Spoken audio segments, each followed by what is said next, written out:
If you clicked on this video, you're most likely trying to decide whether you need a will, a trust, or both. Now, after more than 3 decades as an estate planning attorney, I can tell you that not understanding the difference between these is the one thing I've watched cost so many families the most money and the most heartache. So in this video, I'm going to break down how a will works, what a trust does differently from a will, and which one your family needs if you want to stay out of probate and protect everything you own. So let's start with a will.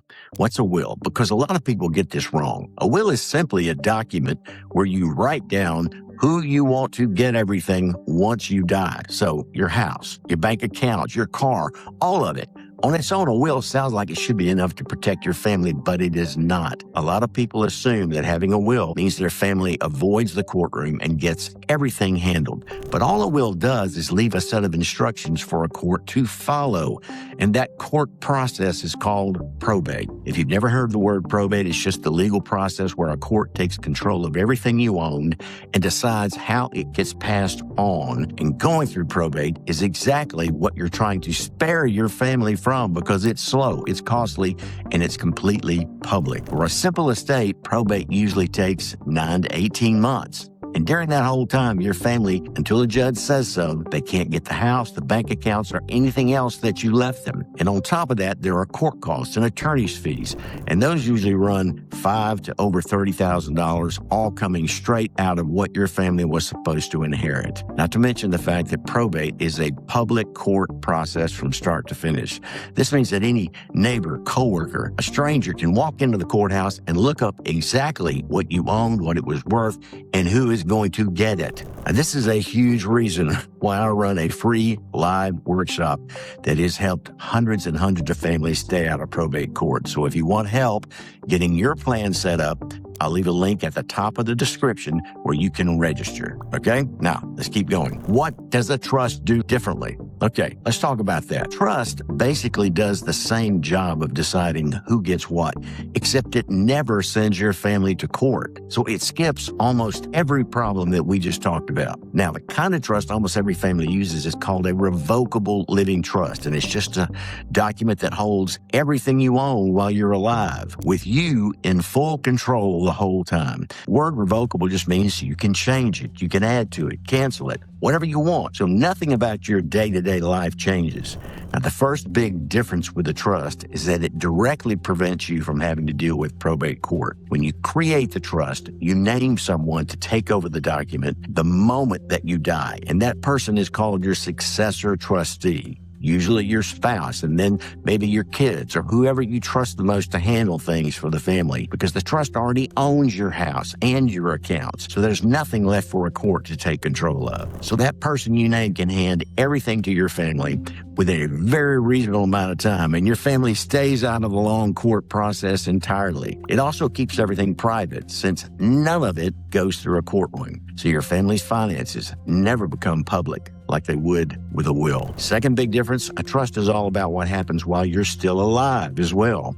A will only does things after you die, meaning while you're alive, a will can't do a single thing for you. So let's say you have a stroke, or you get diagnosed with dementia, or you end up in a serious accident. You're still here, but you can't manage your own money anymore. With a will, your family simply cannot take over for you. They have to go to court and get a judge's permission to manage your money and make healthcare decisions for you right when they're dealing with that crisis. But with a trust, the successor trustee that you've already chosen can take over right away, pay your bills, handle your accounts, and manage everything without ever having gone to court, which obviously is much less of a headache. Now, difference 3, the one I think is the most important, and it's something a will cannot do. With a will, everything you leave your kids gets handed straight to them all at once, the moment everything clears the court process. And for a lot of families, that's the last thing you'd want, especially if your kids are young, not great with money yet, or leaving money straight to a child in the middle of a divorce where their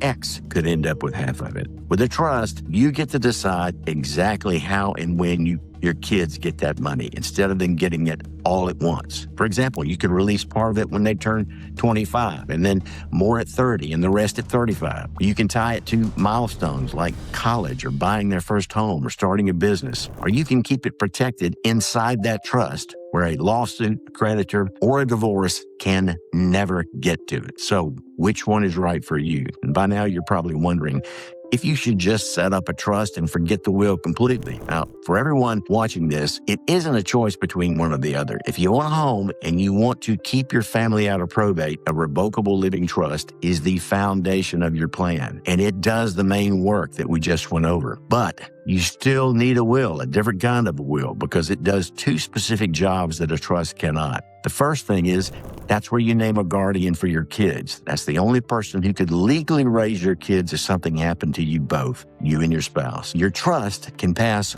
all your money and property to your kids, but it can't decide who raises them. And if your will doesn't name a guardian, a judge will end up making that choice instead of you. That's not a decision you want to leave to a judge, because your kid's going to end up being raised by a relative that you never would have picked, or stuck in the middle of your family fighting over who should raise them. And the second job a will does is it catches anything you forget to put into your trust. And there's a specific kind of will built just for that called a pour-over will. So even after you set up a trust, it's easy to pick up something new later and forget to put it in that trust, like a new investment account or a second home. So your pour-over will acts as a backstop. Now, somebody still has to take it to probate to put those things in your trust, but they end up in your trust once that's finally over. They don't end up getting distributed according to what a court says. Now, there's one last thing I have to warn you about, because it is the single biggest mistake I ever see, and it can make your entire trust absolutely worthless. That's setting up a trust document. The document itself doesn't do anything on its own, because the trust won't legally own a thing